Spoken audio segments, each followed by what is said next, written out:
After 10 long years of trying to get the one and only Eric Gordon to the Valley, it finally happened. What an awesome time, Suns fans. There was no better time to get him. Yeah, we could have got him 2 years ago and maybe we would have had a ring. Maybe we could have got him last year, but then he could have walked, right? We got him now. We got him for reportedly a 2-year deal. No money or nothing's really officially come out yet, but it doesn't matter because we have him for this upcoming year. And to me, that is what matters. I'm excited about what this roster is going to be. Chris Haynes just had a report that the Suns are working out or did work out Darren Collison. Is that the right fit? Maybe, maybe not. But the point is that the Suns are not done yet. That's what matters, is that they are still looking for another player or 2 or 3 or 4. I don't know how many players, but they are still going to be aggressive. And right after that, Flex dropped something as well, too, saying that the Suns are not done. ISHBIA and them are going to cook. A lot to cover. It's exciting. It's fun. And we finally have Suns fan Randy back on the pod after like a 365-day absence. Really excited to get this going. We're going to go live in a minute. Come check us out. Here we go. Ergavici sets. Loads up. Beaming one deep. And it is caught! James Strong! Blitz coming. Bomber extending the play. Nobody there. Pushes the field. Larry Fitzgerald. Fitzgerald is Larry Fitzgerald is insane to the 4-yard line. Crowder looking, throws it alley. Oh! He puts it down! He puts it down! Neal inbounds. Desmond Cambridge. Oh! Arizona State has done it!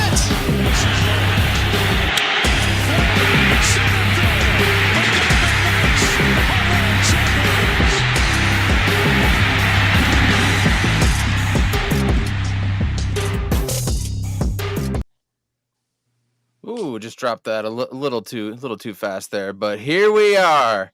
Suns fan Randy in the house. We've got Coda coming in.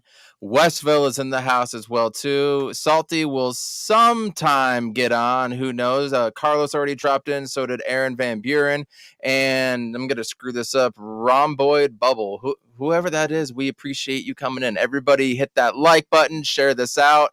Sub if you haven't already. With Twitter being all screwed up, make sure you ring that bell so you know we are going live. And Joe from the Cardinal Rule, thank you for stopping in as well, too. Jay, it's always nice to see you, but the one right here is the one I really want to get the opinions on. This dude called out Monty Williams a year and a half ago, however long it was now, right? He called them out a long time ago. He was calling players frauds, and we're like, Randy, you're fucking drunk. Go away. We don't want you on our podcast. What are you talking about? All the while, Randy has been right. Again, everybody, subscribe, please. Share this out. But Randy, I want to hear your opinion before we get to Eric Gordon on Bradley Beal becoming a Sun, all our new signees. Just go off for a minute. It's been a while, dude. Yeah, I feel like first, you know what I'm saying? Thank you for having me back. It's glad to be back.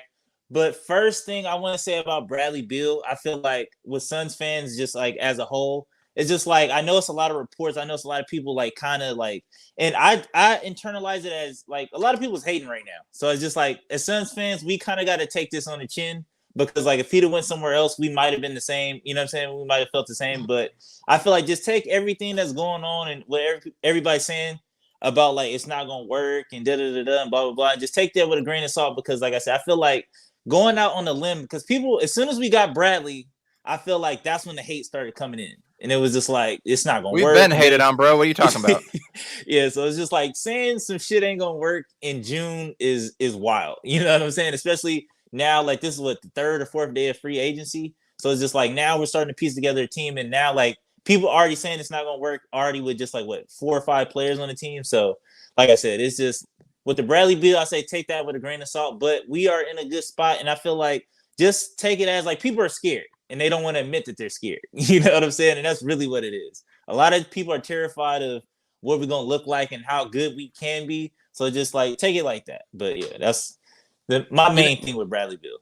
I think to a point we can say what is and what's not going to work. When Russell Westbrook went to the Lakers, we were all like, y'all are stupid. This ain't gonna work, and it sure as hell didn't, right? But Right. I understand how you think having 3 players with the quote unquote same skill set won't work, but we're not talking about we got 3 guys that can, post up, or we got 3 dudes that can really pass the ball well but can't shoot. No, we got 3 dudes that are 3-level scorers and all-stars and all this good stuff. So it is gonna work. I really want to deep dive with you on the roster and the Chris Haynes tweet that just came out saying that we're not done, but we got to talk about the one and only Eric Gordon. This is where I really wish I had drops like Suns Jam did, because I really want to have some hype thing with Eric Gordon. I'm looking forward to his drop for Eric Gordon as well too. But 10, 11 years after we tried to recruit him, tried to get him here, which I'm glad he didn't, because could you imagine Eric Gordon with Luis Scola and Michael Beasley and Martin Gortat? And that would have been an awful team. But keep in mind, that same year when he was going to come here, his little brother, Evan Gordon, played basketball for Arizona State. And I thought that's when he was going to come. And then Evan Gordon leaves. He goes to Indiana, and everything is shot to hell. Just a fun little tidbit if people don't remember. JJ, Eric Gordon, we got the tweet 7-8 hours ago around now. What was your first reaction? Because I jumped up and down and I went, "Let's go!" And my dogs looked up at me, and my son Skyler, he's looking over like, "What happened, Dad?" What was your reaction? So I was playing Fortnite, really pissed off on about Elon Musk and shit. He really got on my fucking nerves yesterday, especially with the Damian Lillard stuff. So I was pretty heated. I really wasn't on Twitter this morning because the feed was literally fresh. So it was like nothing was coming in, and then I look at my phone and I see from Shams that Eric Gordon drop, and I'm like this has to be a parody account. I look, it's the real Shams. And I basically did the same thing. I was just like, "Let's go!" And I had my headset on, and I like bass boosted my friends and stuff. So I didn't really mean to do that, but dude, we beat the cardboard cutout allegations. A decade later, I'll take it. He's still putting up points, dude. He was low key dogging us in the playoffs. I mean, man, Eric Gordon as like your bench point guard with everything else that we got, and we'll get Randy's opinion about everything else that we've added. But dog, man, this bench looks good, man. And I was watching a little bit of Suns Jam session with Suns Geek earlier, and John brought up like this is probably the best structured Suns team ever if you want to like compare and contrast. And looking at the versatility, the size, the defense, the offensive punch, like all of it together, if it works like on the court, it's going to be beautiful. And we might have one of the best offenses ever. But like with the whole, like all of these 3 players play, the same style of ball, people just forget that KD can play the 5 at any given time and do it pretty effectively.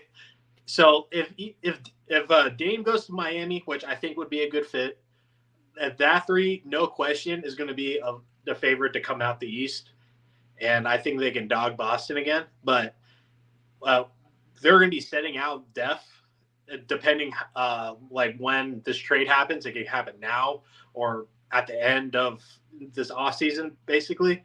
Like we have hit the ground running to start this free agency. It's been us and the Lakers have made the most impactful moves.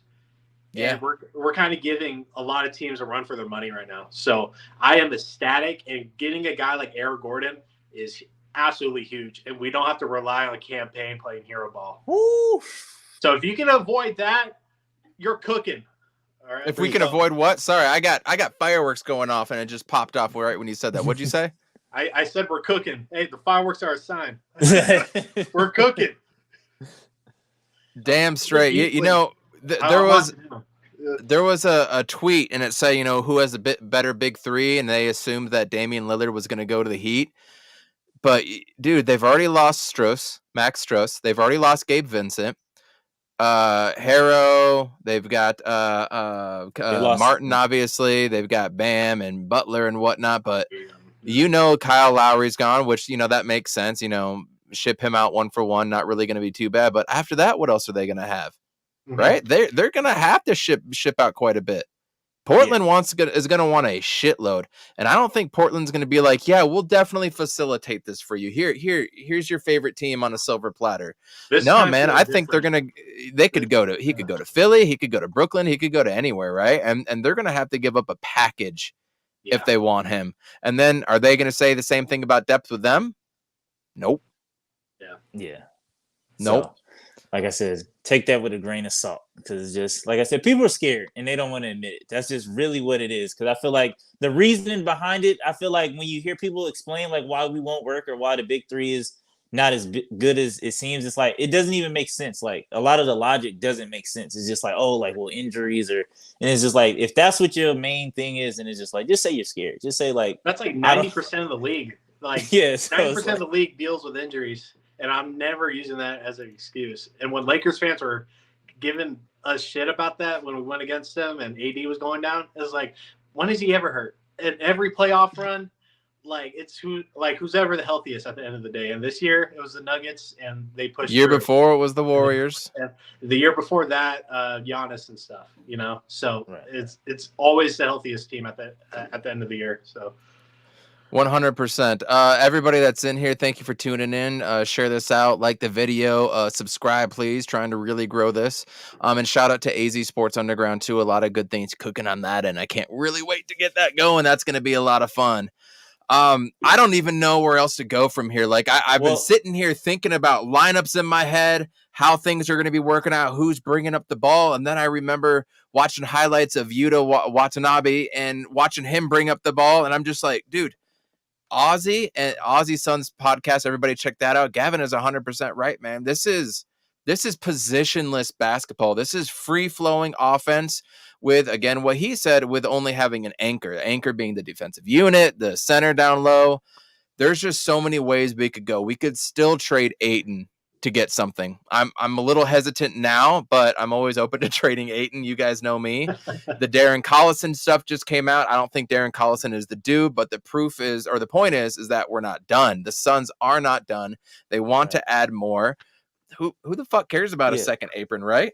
Yeah. And can I pause for a quick second to rewind? Because I feel like, Coach, you kind of brought up like a trigger that's like, okay, like just for like Suns fans, because it's like, look, like we've came so far, you know what I'm saying? Like, and I feel like Eric Gordon bringing up to 10 years and Malik what was his name? Michael Beasley, and like, just like, yo, like just as like, and Monty used to say, we should take this time and like celebrate everything. Cause like we came a long way. Like, you remember when Michael Beaslly was like a thing, when Shannon Brown was like, you know what? I was stoked about Michael Beasley. So was Salty if he's still in here. I was too. What were we on? And it's just like, looking back on it, it's just like, yo, like when we were like, yo, like Eric Bledsoe is worth a fucking max. Like we've came a long way. So it's just like, and I feel like when you brought that up, I was like, damn, I remember like we didn't even know. Like, who would have thought? You know what I'm saying? I'll never forget when we signed Isaiah Thomas and we were about to have Dragic, Bledsoe, and Thomas. And I was like, Jeff Hornacek is a genius because he always wants to have 2 point guards in. So that makes sense. This way you always have 2 point guards. And then it just, holy shit, it went to absolute hell. Everything blew up. Remember that trade deadline when we traded like 8 of our damn players and we got back Brandon Knight? That was a low point. Like losing by 40 or 50. Yeah, Fabio knows. Yeah, that's what's up. Losing by 40 or 50 points to the Portland Trailblazers on the opener in 2016 or 17, like that was low. But when we traded our whole damn team a half a season after getting 48 wins and not making the playoffs, that was a personal low for me with the Suns. And then after that, we're talking about Marquise Chris and Dragon Bender and all that shit that we got.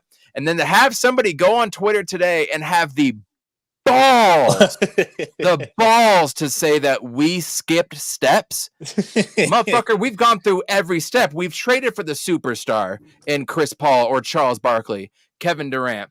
We've grown through the draft organically. You can go all the way back to Dan Marley and Kevin Johnson and draft day trades, all the way to McHale and Cam Johnson. We've done everything, and it still has not mattered. So for people to have the balls to say that, look, I don't want to call them casuals, That's an overused term now. I mean, I'm going to be using that on Twitter because those fools don't know the difference. But that's just ignorance of the sport, man. And to say that the Suns winning would be bad for the game? What is better in sports than a team that has been cursed to finally come out on the other side and finally win? Like the Red Sox, or we could probably go down a list. When the Mavericks won their first championship, I guess, right? Nuggets won their first one, and everybody's celebrating them. What is bad about us winning it, and why does everybody hate us? Man. Well, the guy that tweeted that was a fucking Nuggets fan, and he's seeing all of the moves that we're making, and he feels intimidated, and he should. We absolutely killed day one of free agency. Lakers were a close second, and we just got progressively better. And all the Nuggets have done was re-sign DeAndre Jordan and Reggie Jackson. That's all they've done so far. They signed somebody today. Who they signed? Who did they Anybody sign? in the chat? They signed somebody kind of legit. No, they signed Justin Holiday today. Oh yeah, Justin Holiday. Yeah. Good piece for them. But that's a great piece. Yeah. Yeah, still. I mean, it doesn't compare to everything that we've done and LA's done and what Sacramento's done. So I mean, like, we're coming after the champs, man. It happens every year. You're gonna feel intimidated, and it's okay. Teams don't two-peat anymore. And with this new CBA shit, I'm not trying to hear from dorks anymore. Like these owners and front office people and the fucking like these people pay nerds to like read all this shit and like reciprocate it back to them, dumb it down, and then they make moves off of that. And that's exactly what we did here. Matt ISHBIA is like this amazing like negotiation artist. Like, he's pulled so many things off in these last 6 months. He's our financier, our producer. He's everything, man. Yeah, like, he's paying off mortgages and shit. And like, this is like his part-time job, dog. Like, but he gets it.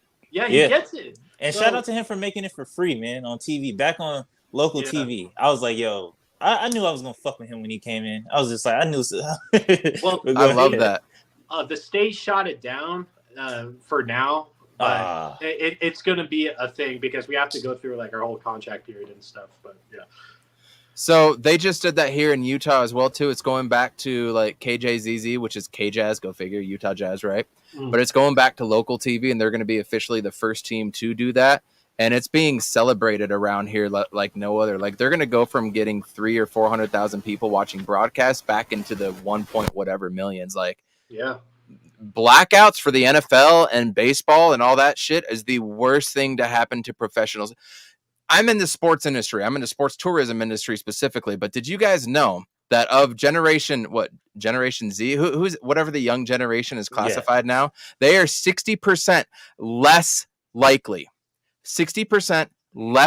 to watch a full sports game than the previous generation, which is kind of ours or maybe 1 year younger than us. So this sports bubble that we're seeing, it is exactly that, is a bubble right now. Sports viewership, getting these TV contracts, it is a bubble because all these leagues have pushed away so many people for years, so many people that can't watch it in their own market. And it's going to pop at some time. So the fact that the Jazz have done it, the Suns are in discussion, Mercury are already on 3 TV, if I'm not mistaken, right, Jay? Oh, yeah. Yeah, I appreciate that. Hey, Adono. Hey, guys, I just really want to point this out. Hold on a second. He's on fire! This is our first official donation on the He's on Fire podcast. Seth Carpenter. Boom shakalaka! Oh, I got to change that image. We appreciate you. Our very first one. Really, thank you. That is awesome. Welcome to Rally Valley, Eric Gordon. Thanks, 11 years later. We really appreciate you. Dame going to be a Jazz. I mean, that makes the most sense to me. He's always said he wanted to be here. And when he did the 3-point contest, he brought out his Weber State jersey. And he was rocking that for the 3-point contest. So that was kind of dope. He always talked about he wanted to come here. That would be dope. Joel Ramirez says people talk about Denver's bench, but they were better than us offensively during the regular season, and our bench still scored more points per game. Without Brown going crazy, they would have been toast. And Braun played out of his mind, which was absolutely crazy. There was another point I was going to make. They were ranked 15th in defense last year too. So everyone's like, oh, they don't play any defense. Well, we got Frank Vogel now, man. If we can be a top 14 defense, that's proof right there that we I can think win. we're ninth this year, and Nuggets were 15th. Yeah, it's like even with our shitty bench, like we were still like better than Nuggets statistically. So Yeah, what do I know? What do I know? I mean, we know nothing. We don't know ball. Yeah, I absolutely hate that narrative that people run with, like with that bench and just like with the Nuggets series, like defining like, because I feel like yes, there's a couple things that went. Is that me? Or No, you're good. okay, but yeah, I feel like there's some things that went wrong in that Nuggets series, and obviously we lost in 6 or whatever. But it's like I feel like to me, it's like the casual fans are the guys that didn't watch the games. You know what I'm saying? Or like really like take away anything from the games. Like you could tell like who was really watching, who didn't.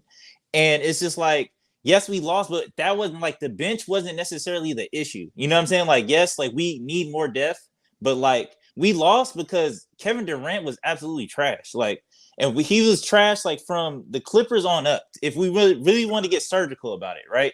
Like he played bad. We were all like questioning like, where's the Kevin Durant we traded for? You know what I'm saying? Ever since like we were saying that in our group text like every night. They're like, where's the Kevin Durant we traded for? And he was bad. Like, I want to say, like, he might have played good maybe game 1, honestly, like, because I know he dropped a 40 ball, but it was like an inefficient 40 ball. But it was just like, if you really want to get surgical, I feel like that series boiled down to like coaching, going away from what worked.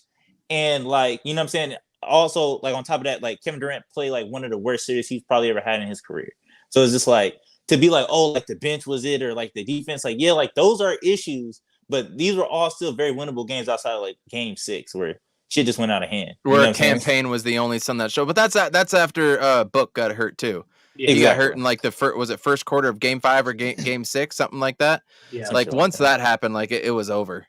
Yeah. Book was people don't realize Book was just cooking everybody. He cooked one of the best defensive minded coaches, and he was cooking the MVP and the eventual NBA champions. Like people just be sleeping still. The other annoying thing, it's like, oh, Book is never going to shoot like that again or whatever. You can say the same thing. 26 years old, blow me. Jokic was not missing. Like, I know Jokic is the best player in the world right now. Like, I totally understand that. He absolutely deserves that. But he was shooting at an insane clip from the mid, from the interior, even from behind the arc. Like his percentage points went up tremendously. So, like, you can't say one thing and the other thing. It goes both ways. It involves luck, involves health, involves scheme. And Monty didn't have a fucking scheme, dude. Like he just, I'm gonna roll with my guys and then play like. And we're gonna switch everything like that. So. Yeah, like that fucking. And then like, why would you scrap the entire offense at the start of the playoffs? And then you win 2 games with point Book, or like you win whatever, and then you just absolutely go away from point Book in game 5 and game 6. And it's just like, make it make sense. And that's when campaign actually went off too, which was funny. Make it make sense. Let's transition from talking about the haters and stuff. But Randy, I want to get your opinion about all the moves that we've made thus far, from Drew Eubanks to Chimezi Metu. I want to hear what you think about Keita Bates-Diop. And like, can we start with Yuta though? What are your thoughts on Yuta?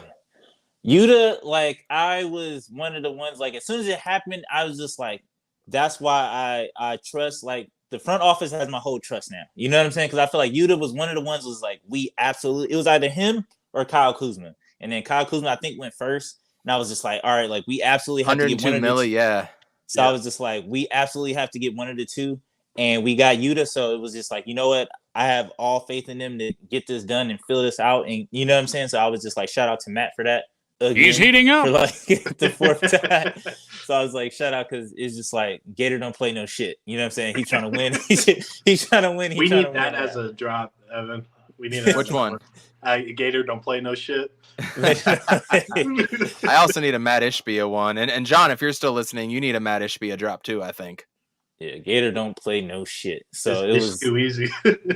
But yeah, so I was just like, that fits perfectly. I would personally, like, I've been seeing a lot of people like throwing their lineups out there. Like, I personally would probably have him starting, because I feel like he's a better option than Josh Okogie or Torrey Craig. Like, I'd rather like get that extra rebounding down there and not solely leave it on DeAndre Ayton or whatever the case may be. So I feel like somebody that can kind of grab some boards, they got some length. and also be like a good defender. But I do have a hot take, and I want to get you guys like, I don't want to veer off, whatever. But like, I've been seeing a lot of like people's lineups. I've been seeing a lot of people's lineups, and I'm not a fan of Point Book or Point Beal. Like, I'm not a fan. Like, I think Point Book is good in breaking kiss of emergency. You know what I'm saying? Like, he'll get you one. Point Book is like Spider-Man from Family Guy. Like, everybody gets one. Like, but like point Book for like an entire season or for like a series, like, nah, like that's not it. That's my hot take. I completely agree. I'm not 100% for it. I don't know if that's I kind of challenge you also to think about positionless basketball and try to remember when like Jay Crowder would bring the ball up a couple times when Chris Paul couldn't either. I think it's more about just bringing the ball up court and less about setting things up, right? Kevin Young, I think, is going to have so much to play with. If he doesn't get a head coaching job next year, something went severely wrong this year, in my opinion. Yeah. So when it comes to the playmaking aspect, I kind of agree. I could see Eric Gordon being there, but I also want him off the bench as well, too, in case Book or Beal have to go out for, I don't know, they get 2 quick fouls in the first 2 or 3 minutes, right? I still want to have somebody be able to come in and have that offensive output to still be able to gel. I want a defensive, smaller type dude to be able to guard mostly like the Jamal Murrays and the Dames and whatnot, right? So I think I'm settling on a Kogi as of right now. You could talk me into Yuta. You could talk me into Keita Bates-Diop. I was going to look up some stats to see how he did against smaller players. If he was, good against the 2 or a point guard, if he ever really guarded that. You could talk me into quite a few things. I mean, we all know for sure we got the big 4 and who's going to be that 5th guy. Here's my hot take. I'm not so sure we're done in free agency, and I don't know if that player is still on the roster yet. What do you think, Jay? The whole Torrey Craig thing is interesting, and of course I would love to have him back, and it's kind of weird. I feel like he would have got signed by now because I feel like he's a pretty sought-after role player, especially for teams like the Warriors, the Bucks, Miami, I think would be a good spot for him too. So I think he's really waiting on what we do or what we offer him. And maybe he's part of this whole ploy and plan that we're kind of just laying out and trying to perfect it as much as possible. Yeah, this is a great point from John. That's kind of what I meant to get at all ways around. Yeah, it's perfectly worded from a guy that writes for a living. Good job. But again, I would love to bring Torrey Craig back. With the whole point guard position, it is a little tricky at this point. Just because we have Campaign, we have Eric Gordon now, and we have 2 other players that can run the point, that being Beal and Booker, and those 2 have played it a lot more than KD. So when it comes to bringing up the ball, I don't really care who brings up the ball. I just hope that they have good enough handles to not, bobble it and do whatever, and they can just start the plays and stuff. Because, again, another thing why I hated Monty's offense after the 2021 finals run was, like, we didn't play with speed. We didn't play with intensity. We didn't, we only, upped the tempo when we were trying to finish a game and not necessarily, come out the gate with that energy, So I'm really excited to see how strong this offense is willing to go to start games, because I feel like if we're banging on all cylinders, we can have this game wrapped up in the 3rd quarter, like how we started the 2021 run. Because our not only our starting 5 was killing it, but our bench was as well. We were running up the score with our bench unit in that year. So and here's the thing with our bench, dude. They're young dudes in their prime. I feel like there's not going to be a drop-off like there has been in the past. So when we do bring our bench players who have a role, we're going to be able to continue running that up, and we will have this game locked up in the 3rd quarter. And then some of these dudes probably won't even play in the 4th quarter. That's true. That's truly what I believe. the way that the team is just put. I'm so excited. The way that the team is put together, it's everything that we needed. We have a legit power forward. We have guys that are interchangeable that can guard 1 through 3, 2 through 4, whatever it may be. Guys that can hit in the corner, guys that know roles. And then you had a guy like Eric Gordon who can also go out and get his own bucket. It's fucking insane. It is the most well-balanced roster we've had since 2009, 2010, when we had the backup unit of Barbosa, Dragic, Channing Frye. I think, he was coming off the bench. Lou Amundsen, Jared Dudley. And I feel like somebody that's not being mentioned that might be used a little bit differently this year is Damian Lee. Because Damian Lee shot like however percent, 44% from 3 also, but was shooting like maybe 2 times a game. So, you know what I'm saying? So I imagine like that's also going to get utilized. You can bring it up too. You can bring it up too, you know? Randy, for you, as of what the starting 5 is currently, who would you put in the 4 position? Or if there is any, because me and Gavin, we talked the other day on here. We're both Me Too fans, but I think the best fit would be Bates Diop. He brings, he's a Swiss Army knife sort of player. He does everything pretty good, but he doesn't really excel at anything. But his defense, his wingspan, I think would be a nice chain to DA's anchor. And I think they would just be havoc, like in the paint. Well, what's your opinion? How should we deal with the starting 5? I'd probably go, what is it, KBD? That's like his or is it KDB? Whatever. Yeah, whatever. So I'll probably go him too, just because I feel like, to me, he's the most reminiscent of like Mikal. And I feel like I literally shitted on Mikal all the way up until we kicked him out the door.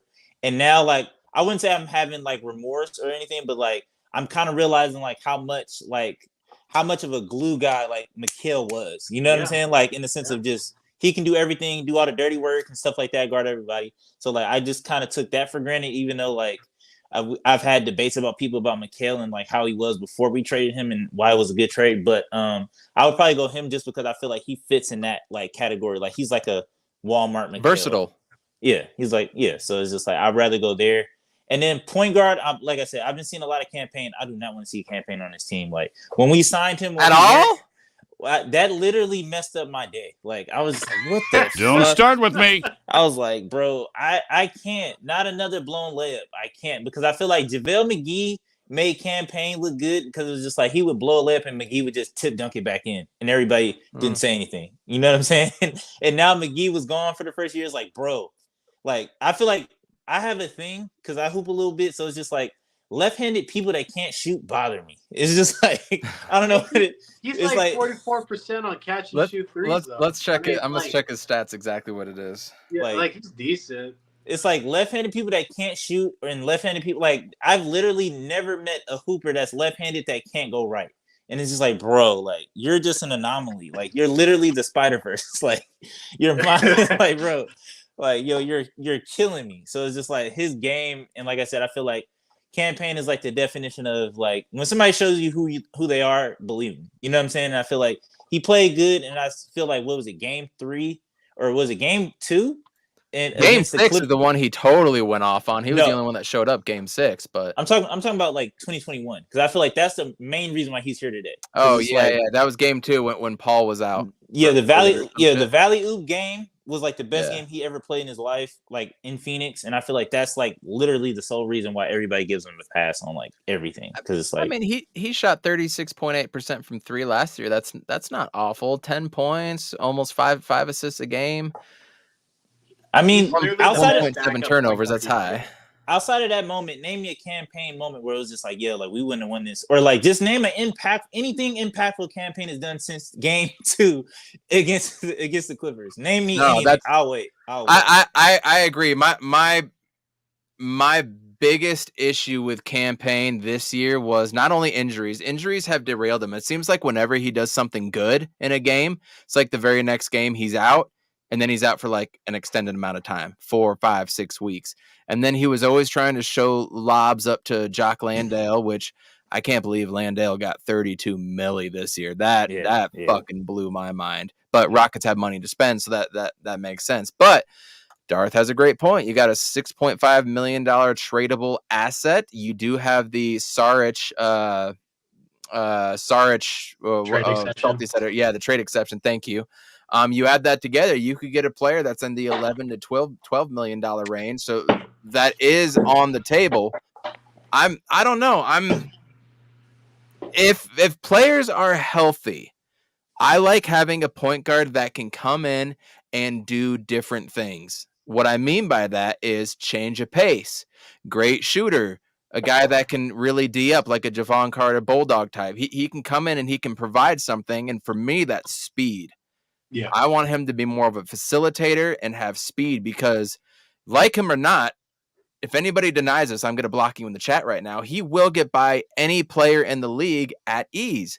Is he going to make the layup or biff it? That remains to be seen. When he's healthy and he's on, he's banking it high off the glass. It's going in, and you're just like, holy shit, where's this been, right? But he's been so injured and so off kilter lately, it makes it hard to believe him. But I like him for the fact that we need change of pace and we need to have more speed. That's why I would want to keep him. I feel like, to me, Campaign's job to me is to be a spark, like to be the Kelly Oubre, to be the Javon Carter, to literally just come off the bench and just get the crowd involved. And I feel like he doesn't really do that as of late. And not trying to like come at his character or anything, but it kind of makes me want to like question his love for the game. Because I feel like, is he one of those players that's like, I only ball out in contract years? Because like Torrey Craig is kind of one of those, and another, like, who's another one? Yeah. Like, I feel you've seen it throughout the league where it's like the guys, like after they get the contract, it's like, all right, like, fuck, now I got a job. So it's like, all right, I'm a fall all the way off. Or like, I'm going to sit all the way back. And I feel like Torrey Craig is the same thing where it's like, we've seen in contract years of Torrey Craig is like his best years. And it's just like, to me, it's like, true. It makes me question like your love for the game. It's like, what has Campaign done? Like, how the fuck do you sit under Chris Paul for 3 years and learn absolutely nothing? Like, absolutely nothing. Like, absolutely, like, he's heating up. Crazy to me. Like, you sit under Chris Paul and Devin Booker for all these years, and you you haven't gotten better, like, not one bit. So, like I said, I'm not trying to come for him. I'm not trying to, you know what I'm saying? But these are just the facts. These are objective facts that I feel like I'm stating. He's got a point, JJ. No, I'm not really digging that, honestly. Like, Campaign, rejected. I think he's a vibe player. I think he's a vibe player. I think he goes off the vibes of the team. I think he brings a lot. He has one of the quickest first steps of anybody in that position. Sorry if you hear my kid yelling. She's just, but damn kids these days. Yeah, he has one of the quickest like first steps around players. Yeah, like his finesse is a little too strong around the hoop. I get it. He's a left-handed shooter, but he's been a foundational piece for this team ever since we acquired him. And like I think he's really here to ball, and I think he has picked up a thing or two, because when we first got Campaign, this dude was averaging like fucking like 4 turnovers a game, and he brought it down to like 1.5 too. And you can see it, like his IQ is a lot higher. You see him actually like constructing plays and stuff. He's gotten tremendously better with finding bigs. He made Jock Landale like get that fucking contract. He made him look really good this season. So like I get the whole Campaign hate and stuff, and we just got Eric Gordon. And I'm definitely going to Eric Gordon before Campaign. Don't get me wrong, but I think Campaign is a big foundational locker piece, and he can just go off and get you 15 like any given night. Of course, he doesn't do it most like that, but it's like it's never consistent. But he just brings a lot to this team. I feel like vibes wise, team chemistry wise, continuity. Nah. Yeah. I mean, you can draw a parallel. I think Barbosa missed so many fucking layups too. That's how me and Salty Met was talking about Leandro Barbosa and how ass he was. Yeah, like I feel like the only thing I agree with you upon is the continuity in his locker room presence. I feel like it's a guy that everybody gets along with, and I feel like I said, especially with Mikal gone, like you need that guy that can. You know what I'm saying? Yeah. Like make everybody laugh. My main point. Yeah. You know what I'm saying? Like, and I feel like if that's the case, and that's the reason why we're keeping him around, okay, cool. But like throwing him on the floor or like giving him like 20 minutes a night is wild. But go ahead. 20 minutes is a stretch. Again, this is like the Monty, I'm going with my guys sort of thing. Yeah. Like, I get it last year. It's kind of like I'm just going to write last year off because we have like 3 seasons in one. But campaign playing 20 minutes, that's usually not a sign for good. So, like, if we can bring it down to like 10, 12, I'm totally cool with that. And him alongside Eric Gordon and Yuta and Me Too and Drew and Eubanks, I'm chilling, dog. I'm still not 100% sold on Eubanks, but I mean, my mind is wide open. I can see the vision. I'm willing to see what's up. We got another dono, Seth, in it for a second time. He did ask earlier, and I was going to get to it towards the end, if we all had 4th of July plans. Definitely do. We're going to get to that to the end. But what's my prediction for the Arizona Cardinals? Man, if they get 3 wins, I'll be so happy. I want 3 wins and the number 1 and the number 2 pick going into next year. This is a rebuilding year, but I want to get into some Cardinals stuff a little bit later in the offseason. Training camp we're in July, man. Training camp is just a few weeks away. It's crazy how things jump up on you, but it's been fun with the Diamondbacks being good. All-Star game coming right around the corner. I get to go to the Toronto Blue Jays and Arizona game a week from Friday. And then right when I get back, I mean, training camp's there. Then you got college football around the corner. And then we got Phoenix Suns Fire basketball coming up. Seth, thank you, my man. We really appreciate you. Again, everybody hit the like button, please. We really appreciate it. Share this out. Subscribe as well, too. Really trying to push even more this year than ever before. So help us out a little bit. Any topics you guys want to discuss in the chat, please give it up, because there's just a bevy of things we can talk about. The one thing I want to talk about, and I want to ask you guys, if we fail to make it to the Western Conference Finals, I mean, who is this more of a legacy season for? Is it more on Beal's shoulders? Is it more on James Jones? Is it Book? Is it KD? Is it ISHBIA? I mean, who would be the primary fall guy? Or let me rephrase that. Who is going to be the one that would push us over, but what do you think could hold us back if we do not make it? What do you guys think? Just as of recently, KD's been getting a blunt of insults and attack on character, and it's going to continue to be like that until he retires or wins another ring, So he's going to get, badgered and stuff, but we can't go out in a blowout, elimination loss again. We absolutely cannot. We need to make it to the Western Conference Finals. We need to put all of our chips in this season, and that's exactly what we're doing. And I'm glad Matt is doing it. We've been sitting on our hands for way too long. So KD's going to get most of the hate. People are going to attack Book's character. If DA goes out the way that he did the last 2 seasons and stuff, it's going to, kind of destroy his career a bit. So a lot of people on this team have a lot to prove. And this year is pivotal for a lot of narratives and a lot of stuff in the future for all these players. And who knows how long Book is going to be around, It's like we have to capitalize on these moments, else we're going to have a Damian Lillard situation. I was just going to say, man, if Damian Lillard's going to leave, anybody in the NBA can leave. We know that. Randy, what are your thoughts? Who's it on if we don't make it at this point? We haven't seen any games, obviously. I think realistically, who is going to fall on? It's probably going to fall on KD. The media loves to just, you know what I'm saying? Or now that he's here, I see it I'm a little bit more heightened to it, to just how much slander and just straight bullets Kevin Durant gets. And I'm not a Kevin Durant fan necessarily or defender, but I'm God damn, it's just this is crazy. But it's a bit much. Yeah, it's a bit much. It's a bit crazy. You know what I'm saying? Granted, some of it is warranted, but it's God damn. Yeah. Some of it is warranted, but it's God damn. But anyways, so I'll probably say KD will get it, but I feel honestly, who might it really be? I feel it might be maybe on Book, because I feel at this point, even though yes, he might leave or whatever, or even I've never really contemplated that Booker leaving, because I feel we've done everything in our, you know what I'm saying, in our power. So like, you can't be like, oh, like Dame, like we've actually, you know what I'm saying, especially with Matt in place. So I would put it more on Booker because I'm waiting on him to kind of take the next step in his game. You know what I'm saying? Like I kind of want him to go on like a Joker kind of run or like a 2011 Dirk, where it's just like Booker's just unstoppable. Like he's just the best person. And I feel like we were on the edge of that. We were on the edge of that a little bit. He was shooting 80%. You know what I'm saying? But I just feel like I said, and then he was doing what he was doing against the Clippers. So I feel like we're right there. So I just like, if anything, I'm looking at Book because I'm looking at him.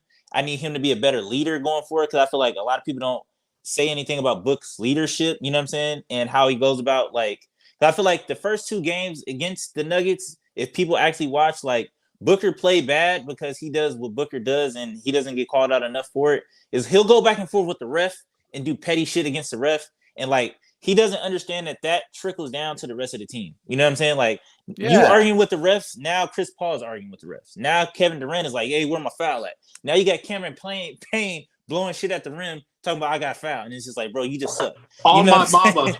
All my mama. Like it's like, bro, you just suck. You know what I'm saying? And so that shit trickles down to the whole team. And I feel like this shit, it starts with Book. And I feel like everybody kind of like just dismisses that. And I feel like we need Book to be a better leader going forward. And in the aspect of like you lead by example and people feed off of your energy, and we can't get into these back and forth shit because I feel like honestly that 80% game was just like a consequence of him not getting calls from the ref and being like fuck you. You know what I'm saying? To me, that's how I took it because it was just like you didn't call. Like he hasn't been getting respected for a really long time, and he's probably not going to. So I don't even know why he even like is, you know what I'm saying, seeking it every year or whatever, seeking that validation from the refs. Is just like, you've been getting fouled for years. Like you've been getting snubbed from All-Star games for years. So it's just like, what do you think now? Like, what do you think is going to change now? You know what I'm saying? So I just feel like the petty shit with the ref, going back and forth, getting out of your game, like waking up later in the game. Like I feel like we just need better leadership. So I'm looking at Book. But okay, there's a lot of answers in the comments here. There's a lot of really interesting stuff. Darth said injuries. Right. That's kind of where I'm at. It's somewhere along that line. Joel Ramirez, it's unequivocally a failure if we don't win a title. Coda Kid says it's on Devin. Jean Paul says Ayton, which I think we might not be wrong if that defensive is not an anchored unit. If people are getting to the paint and he's just sitting there watching shit, that could be a very, very real thing. Coda also says it's championship or bust season. All on Devin. Devin got his super team. There is absolutely no more excuses. For me, after watching what we just watched in the playoffs, for me, this is the answer. So I think Seth nailed it. If we don't win this year, I think it's going to be Frank Vogel. I agree. He's going to be the one that we brought in to make all these defensive guru assignments, all these switch ups, all these changes. Now we're going to do this down the floor. Next time we're going to do that down the floor, right? We saw how important coaching was, probably more than ever before, when Monty came in and coached us up, and how he changed and evolved, and then how he didn't do shit in this last playoff series. Right now, I think it's on Frank Vogel. That's just my personal thought. People on Twitter, the casuals, they're going to say it's all on KD. They're going to laugh at Devin Booker. We're going to see the Luka Doncic meme again. And, they're just going to do what they're going to do. But I think it's on Frank, man. It's 100% on Frank. He has all the tools anybody could ever need. And if you can't utilize them, if you can't grow a bonding strength within this team, I mean, we had the organic chemistry. That was our biggest thing that we had for years. That was our go-to, right? The team liked each other. They played for each other. It didn't matter the situation. They were going to go hard after it. But now, we have no excuses now. I mean, Booker's going to do his thing. Beal's going to do his thing. KD, I don't know what kind of KD we're going to get now, which was why I think getting Beal is even that much more important. But, I mean, he's still a student and a master of the game, right? Dar says, Fizdale, there you go. Have it be on Fizz. How about that for data? But with Kevin Young, even with him too, because there was reports of that his what he wanted to do and Monty wanted to do didn't correlate as much as people would have liked it to. And I'm hoping that's the good Kevin Young offense, the one that produces a lot of threes that's more modernized, and we're able to capitalize on all 5 points of the offense.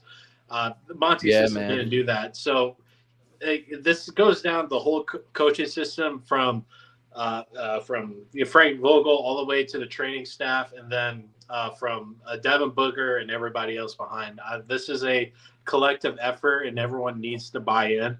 And if everybody doesn't buy in, it's going to be this season's going to hurt a lot worse than previous.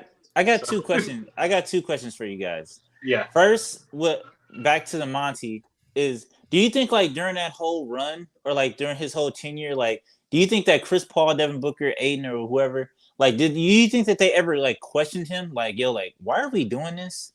And then the second question is one championship enough to be all right, we did all of this for one? Unequivocally, yes. Unequivocally, yes.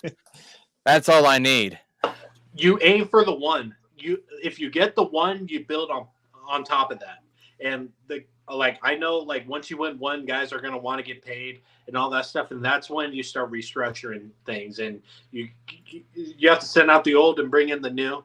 It's that's why repeating is one of the hardest things to do in sports, and that even goes with basketball. And one is enough for this city, 100%, because of the drought we're in, the fucking state we live in, the press that we get, the lack of press that we get, and now four pro sports and all the college sports that are here. Yeah.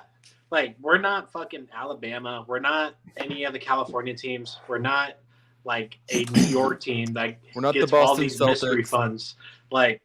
We need to capitalize on this now and then build upon it in later seasons. But we have to focus on the now. I'm not gonna lie to you. I need more than one, because I've been walking around telling people Devin Booker is the best thing. I need more than one, because I've been walking around telling people Devin Booker is the best thing since sliced cheese for a while now. So I can't, you know what I'm saying? I need at least 3 or 4. Randy came into this podcast this is my house, and I did not invite you. Yeah. I need more than one, just because, like I said, I've been telling people Devin Booker is the best thing since anything. So it's just I've talked too much shit, so I'm in too deep. So I need more than one from Booker. Sliced cheese came out in 1935. Yeah. From Norman Kraft. So. And then Devin Booker was born in what, 97? What was your first question again? But yeah, do you think that during the whole time Monty was here, or when stuff was getting rocky, do you think that people the players do you think Book was yo, I don't think that this is a good idea. I don't think switching everything is okay. I don't think playing Giannis straight up is okay. But go ahead. If anybody remembers this in the chat as well too, please speak up and give me your thoughts on it. When we lost in Game 6, did y'all see Devin Booker waving towards our bench and Monty was still over there? He walked off Game 6 and he was pissed and he waved everybody off. I thought he was just kind of wow, fuck this, I'm out type of thing. I need to get away for a while. I secretly now, not secretly because I'm about to say it on a fucking podcast with 40 listeners, I definitely think that was towards a handful of the players, and I think it was Monty. If anybody remembers that in the chat, Game 6, losing to the Nuggets this year, walking off and waving as he went up the tunnel. See what you guys think. So I absolutely do, especially when Chris Paul went out and we still kept trying to run the same shit over and over. So I do think Book did that. And if you look back at some of the stuff that we've heard since free agency, getting Bradley Beal was definitely, they talked to Devin Booker and they did talk to KD. So the NBA is very different than the NFL. You can have star players go in there and really kind of mix and mingle with the upper echelons of the organization to try to fiddle their way and to get the moves that they want. It's very player friendly, very player focused. And just the way that this feels this offseason with ISHBIA and everything. Yeah, man, I think Devin has a lot of input. And I think he respects Monty, or at least did. So I would imagine he did it in a respectful way to a point. I 100% agree with that. and I know the exact moment you're talking about too, because I forced myself to watch it like Stephon Diggs when he got his ass kicked. So I was watching the confetti fall and all that other shit, and that explains, like him not talking to the press after the game, and then the after season presser as well. The next day, the exit interviews, he wasn't even there. Yeah. So I think everybody that Monty's coached has the utmost respect for him, for his character. But when it comes to his coaching, they've had to have bumped heads on it. And Chris has talked about that before. Like, they don't always see eye to eye on stuff. And if we're saying it, like, who knows what fucking Booker is saying, or even Aiden, because Aiden throughout the years has been etched out of the offense more and more and more. And with Chris, we're running the same shit, and he's getting slower and slower. And with Book, he's just keeps on carrying, and then he fucking injures himself because he's trying to do too much. And that was like three seasons in a row. And seeing Booker like, all right, like I'm gone. I just need a break. I 100% get it and fully accept it.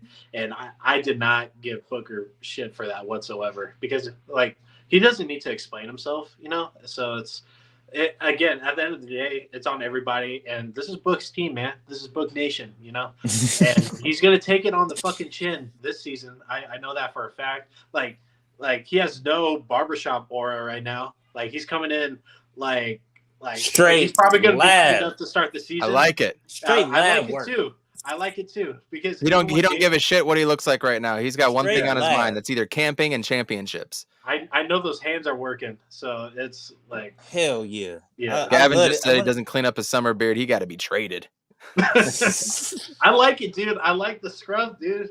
You look Carlos Martinez is over here. That night he said he thought he was going to be traded. Imagine being Carlos that night and being like, oh shit, Book's going to get traded. That must have been an awful night for you, Carlos. Fuck. Only reason I asked you guys that question because I feel like there's too many players on this team with high basketball IQs, and the shit that was going on was just dumb. You know what I'm saying? The production was questionable. It's like, why are we running this bare bones offense? Like, can we get some updates here? We ran the same shit for 3 seasons. Like, there was nothing added. And everybody has this figured out, and it's just like, what the fuck? You know what I'm saying? So it's just like, it's too many high basketball IQ or guys IQs on this team that I respect their basketball IQ to be like, yo, there's no way that you just are just going with whatever Monty is telling you to do, like without giving a little buck back. You know what I'm saying? Like, there's no way. There's absolutely no way. It's like 61 unbothered. Dude, it's like you go to a restaurant and like they have like 5 of the best cooks in the kitchen, right? They know everything top to bottom about making like a fucking classic burger, dude. You you order the burger and stuff, and you get some fucking like White Castle bullshit slider, and you're like what the fuck is this? And like, that's Monty's offense. It's that fucking slider burger. Like, it was good for a while, but I was expecting a lot more. I was expecting some fucking condiments. Even a side, dude, but we got nothing. Like, we didn't get nothing. Randy was right. You were. Randy was right. I'll give you your fucking flowers. Hey, we need to listen to Randy even more. Listen, I was saying, hey, I just want people to know, I was saying that when we was winning 64 games. So I don't want people to be like, oh, like, I just... You were. Yes, you were. I literally said that shit in the finals. When like I said, I watch the finals repetitively. Like, on YouTube, I watch it all the time. Like, at least once a week. Gagged a little bit. Yeah, and I was like, yo, where's the fucking adjustments? Like, the only finals game that I've ever rewatched in Phoenix Suns history was Game 5 in Chicago. The 93 finals when we came back and won. That was the only game I've ever rewatched in the NBA finals. So Metal Mike. More power to you, bro. Everybody in the chat, man, we really appreciate you tonight. This has been a lot of fun. We got our first donation. We appreciate you so much, Seth. Thank you. We really can't thank you enough. We had a record amount of viewers at one time at 45. We're a small podcast. We just like to BS and have a little bit of fun or cry it out after a few games and whatnot. And we got 2 words for you, baby. I love WWE. Yes, I sir. used to. It used to be so good. We've had a lot of fun this stream, and there's gonna be so many things to talk about almost every single day. Again, I want to touch on the point that I made at the beginning when we only had like 7 people watching. Chris Haynes just came out with a tweet talking about Darren Collison. I don't think Darren Collison is the move, but it's proof that the Suns are not done. I do not think our 5th starter is on the roster yet. Flex has been tweeting out, we're not done. These things take time. Suns are playing the long game. It's going to be a long summer. I do think the sooner we get everybody in-house, the better. And Darsh has said it yet. We ain't done. You know what? I'm going to try my best on Twitter, y'all, to hone it in just a little bit more, holding my feelings when it comes to my Phoenix Suns. And I'm just going to bookmark the shit out of things right now, man. I'm going to have so many bookmarks, so many by the end of the season that I can just flush out right before we have our championship parade. But I'm not going to count those blessings yet because I know the half of this fun is getting in there. But who do you think we're going to play game 1? Are they going to put us against the Nuggets? They have to put us against the Nuggets, right? That's interesting. Yeah. Everybody who gonna are watch that. Are they going to match us up against the Lakers, or do they want the Lakers for the Nuggets? I want to spank them again. Give us Dallas. I don't give a shit. I'm just happy that like this year, for whatever time they slide us or put us at the Christmas game, people are actually gonna watch it because I feel like nobody watched that Nuggets versus Suns last year, and then Devin Booker got hurt. So I was hurt in the first minute. Yeah, so I was just like, people are gonna watch this game regardless because I just want to see Warriors Suns Christmas. I bet. Woo! You think Curry so? versus Durant in Golden State. Watch. And I like the rival week that they do now, so that's something to look forward to as well. Are they doing? They're not doing the in-season tournament this year, are they? That's next year. I don't know. Last thing I heard, it was this season. I did hear that too. Yeah, but that's not the biggest waste of time. Just rest all their players for that. Fuck the Mavericks. They're not doing anything. Give us Denver and let's win by like fucking 40 and then not say anything on Twitter and just act like it's another day. Business as usual. We just got to go to the next game, right? Nuggets got nothing on us, you know. Yeah. John said it's this year, so that stuff's going to be rolling out. What is going to be fun this year is watching the FIBA this year in the Philippines. I think is what it is in the middle of August 12th, 13th, something like that. We get to watch the Twins on there. They just finalized the roster. You got Tyrese Halliburton, Jalen Brunson. Oh, by the way, Dante DiVincenzo going to New York too. I love it. Getting the Villanova Wildcats all on board over there. Watch Mikal go to the Knicks soon, right? Hey. Right. Jay Ness in the house. We appreciate you, man. Hey, yo, can I ask? I got 3 players I've literally been circling like this entire free agency or like for us to pick up. All right, just tell me if I'm tripping or not. I like, instead of Darren Collison, I like George Hill.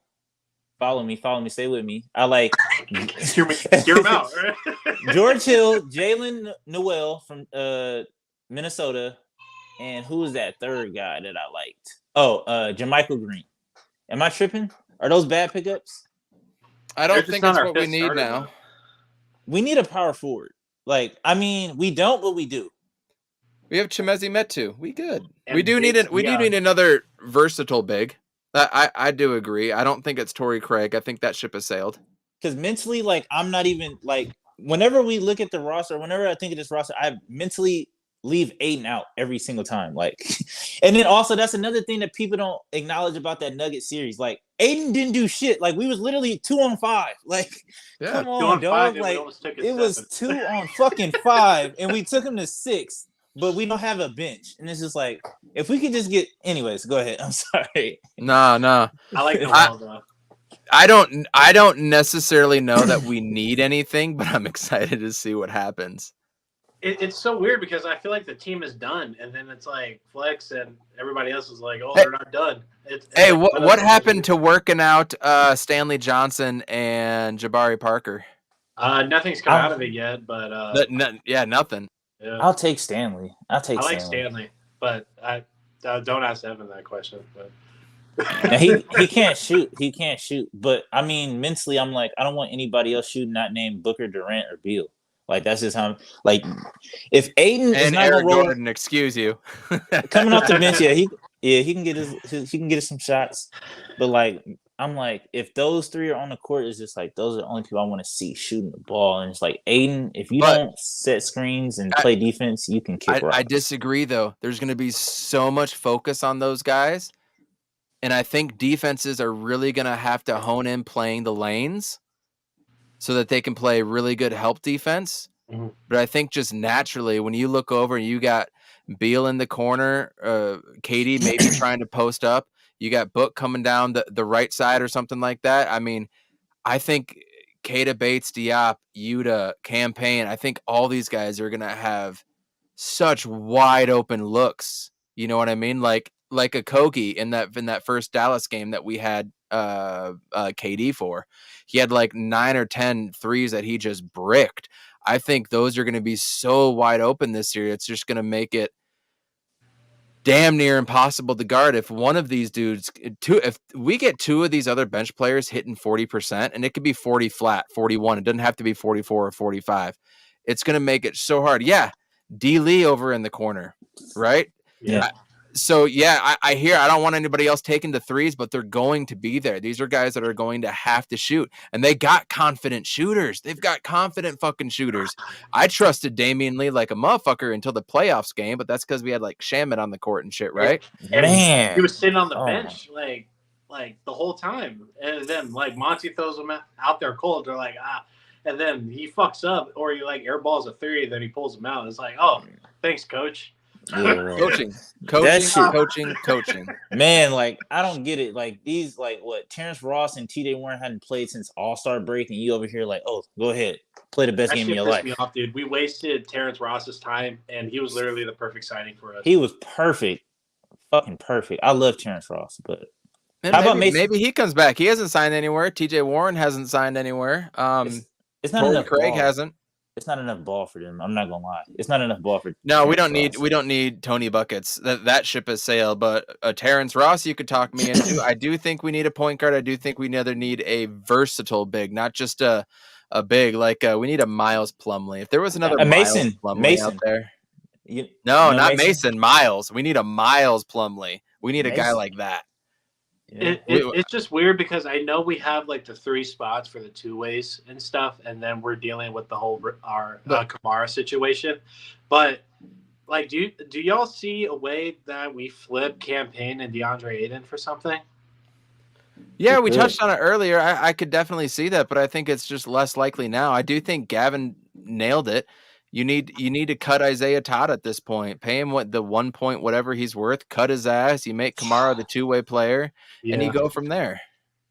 You pulling on my heartstrings. I like Isaiah Todd because I'm a big. You are the first one that has ever said that. Yeah, I love because I'm one of the guys where it's like I follow players from high school on up, and to me, like Isaiah Todd reminds me so much of Chris Bosh. It's ridiculous. It's just I don't think that he's gotten a fair shake in Washington, but. Like I said, but I don't know. I like him though. I like his game. I'm gonna have to look at that.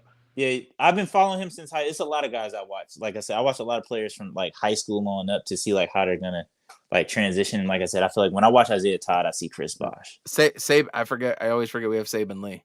How could you forget that? Yeah, I love Saban too. He's a dog, but I'm not in the trade DA camp right now after this free agency. I'm just not. I think he's going to be pivotal on this team. And if we get him a strong 4, I think, and they're on the same page, we're going to be nasty on defense. And then we can beat this team got no defense allegations. Because, we beat the cardboard cutout. We beat the def allegations. Okay? This is the other thing. We need to hit on defense, and we have a defensive coach. Nah. So. I mean, I'm there with you in spirit, but it's like, I feel like in reality, like DA's like, because we're asking a guy that's a number 1 pick to essentially be a dirty work guy, like to play like he doesn't have a job or like his job is on the line. That's what he deserves now. And that's what we're asking from him. And realistically, we're not going to get it because I feel like respectfully, he doesn't, you know what I'm saying? Like he views himself as better than that, which he is. You know what I'm saying? Objectively, I can say that, but it's just like, that's not what we need. You know what I'm saying? So it's just like, oh yeah, I said this earlier. That's what we were talking about, getting Eric Gordon to this squad. I forgot Jermaine O'Neal was there, Shannon Brown, Kendall Marshall, who is the next Jason Kidd, according to John Gambadoro, Wesley Johnson, who's carved out a little bit of a nice career for himself right now. That's when we had prime PJ Tucker, and Sebastian Telfair, who's in a shitload of trouble right now. I think he's in jail or prison right now. I think so too. Yeah. I love Sebastian Telfair, Coney and whatnot. But yeah, that was the squad that tried to get Eric Gordon. This is triggering. Take it down. Kendall, is that Kendall Marshall? Oh my God. I don't want to see it no more. That shit's looking like flashbacks from high school or something. Like, we were bad, man, because I really thought that Shannon Brown could be like the guy. Like, I was like, oh shit, like this might be a good idea. Like, Shannon Brown is the number one. Like, Michael Beasley. We should have saw it coming, because if you just type in Shannon Brown, the only thing that really comes up is his block against the backboard, which is a nasty play. But that's like all remember him for. Like, we should have caught that. Like, remember when Gerald Green was a good idea? It was like, yo, Gerald Green might be. Hey, this ain't a Bash and Gerald Green podcast, dude. I fucking love Gerald Green. Oh man. Damn. But like we bought into the mentality though. That's the crazy. Check that out. Yeah, that's sad. That's sad. That's a jersey I need, is Gerald Green, but I hated that uniform. That uniform lineup. The years that he was here, like I hate. Oh yeah, that was trash. Yeah, so I would love a Gerald Green jersey, but I mean he played in those trash jerseys, so I don't know. I just hate to think that we thought that building around Eric Bledsoe at a point in time was a good idea. Like, we were like, I really remember rallying we have to get him a max. Like, we have to lock him down. And it's just like, that's a fucking terrible idea. Remember who was it? No, that was Shannon Brown, dog. Remember LeBron James took a picture with Eric Bledsoe, and they were like, he was like, pay this man. He's the next LeBron. He's the next this. Yeah, baby Brown. Joel just said it in the chat. Like, there was a lot of hype around him, but man, that dude didn't give two shits about anything. Yeah. Went to Milwaukee, didn't do anything. I'm 90% sure he's in Shanghai. Like, no joke. Like, I'm 90% sure he's in Shanghai with Dwight Howard right now. Ni hao. Ni hao. Yeah. I gotta start getting out of here. It is late. I do have to work a little bit tomorrow, unfortunately. I gotta get out, but I want to have another stream sometime this week. We're gonna keep this momentum going. You guys have been awesome tonight. This is one of our better streams that we've ever had. So again, please share this out. Like us, follow us, hit up the description, and follow us on Twitter and whatnot. Twitterless Suns fan Randy is not available there, so you can catch him here. And where else can they catch you, Randy? On YouTube at Stay Off My Grass Podcast. I upload periodically. I do post games after the game, so you can check me out there. Hell yeah. But first, JJ, what are you doing for 4th of July? What do you got planned? So tomorrow's my birthday, and for everybody that lives in Boom Shakalaka, and they know where Lake Pleasant is. I'm gonna take my daughter to Lake Pleasant, and we're gonna watch the fireworks show. So that's sort of my happy fucking birthday, JJ. Thank you. You're finally turning 21 and growing your first puke. Congratulations, man. 23. Fuck you. Happy birthday. That's awesome. Go enjoy it with your daughter. Randy, what are your plans, dog? I just got married, so I'm like leaning into like this dinkwad lifestyle. I forgot what it stands for. It's like a couple with a dog or whatever it stands for. And I've been leaning into it, just going with the flow. So I think we might just go to Disneyland just cause, like, I think my my wife, she works for Disney, so like we get in for free. So I'm just. You didn't get fired over the weekend along with all the other ESPN people? Nah. Yeah, so like we've been kind of just like, you want to go to Disneyland?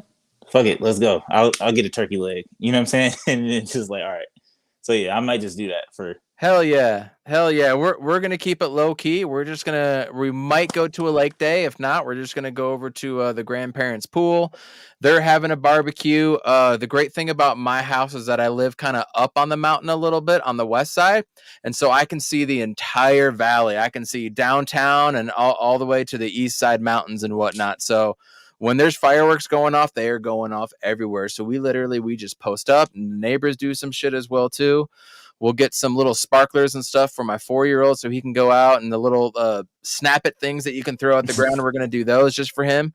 But we're just going to chill, and we're going to drug the dogs so that they don't go fucking crazy. And we're just going to have a damn good time. So that's what we're doing. So everybody, you guys have a safe fucking 4th of July. If anybody gets in trouble and can't afford an Uber, just message me. I don't want anybody out there dying, and I'll order you a fucking Uber. Everybody, please be safe out there. Enjoy the time with family and friends. Go check out Stay Off My Grass podcast. JJ, where can they catch you on Twitter? You can find me at Jay Joyce on Twitter. I talk a lot of shit. Fuck Elon Musk. Rolling deep over here. So I'm keeping up with the Suns content. And yeah, dude, we're going to keep chugging along this offseason. And I wish it started next week. But, we're going to keep hitting it hard, man. Hell yeah. No Jason everybody. Shit. Yeah, everybody have fun. Any breaking news comes up, I'm going to try to get on before John here, but man, he's on top of that shit like no other. So go give Suns Jam a follow and Darth Voida as well too, friends of the program. You guys are awesome. We've had a lot of fun. Suns sign Eric Gordon. Are we looking at a 60-win season? You guys stay tuned.